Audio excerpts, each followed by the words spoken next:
La société, évidemment, nous a présenté ce matin le management d'un business plan jusqu'en 2030, qui sont évidemment très dur, très compliqué, parce que faire un refitting, faire tous ces investissements, gérer les inconnus au niveau, par exemple, du ground handling, tout ça sont des problèmes qui vont se poser au cours des prochaines années.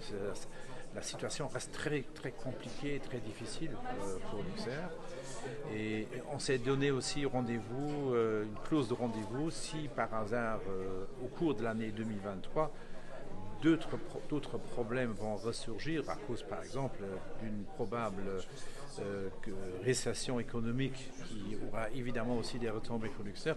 Alors il faudra se mettre à nouveau à table et regarder la situation. Je constate que Jules Fait, le directeur général, était là. On a bien travaillé ensemble avec les syndicats ce matin.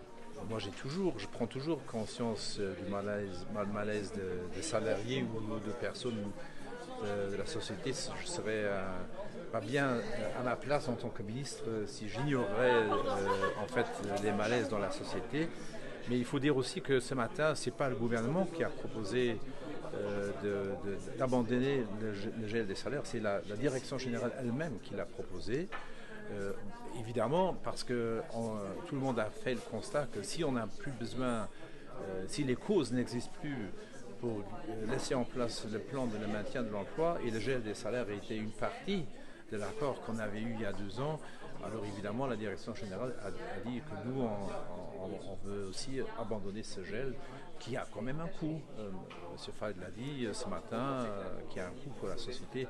Mais je crois que c'est aussi un geste que je trouve bien que le management a fait ce geste ce matin pour aussi démontrer qu'on est dans un équilibre très fragile et qu'il faut vraiment regarder d'année en année les avancements, mais que l'aspect social prédomine toujours chez nous.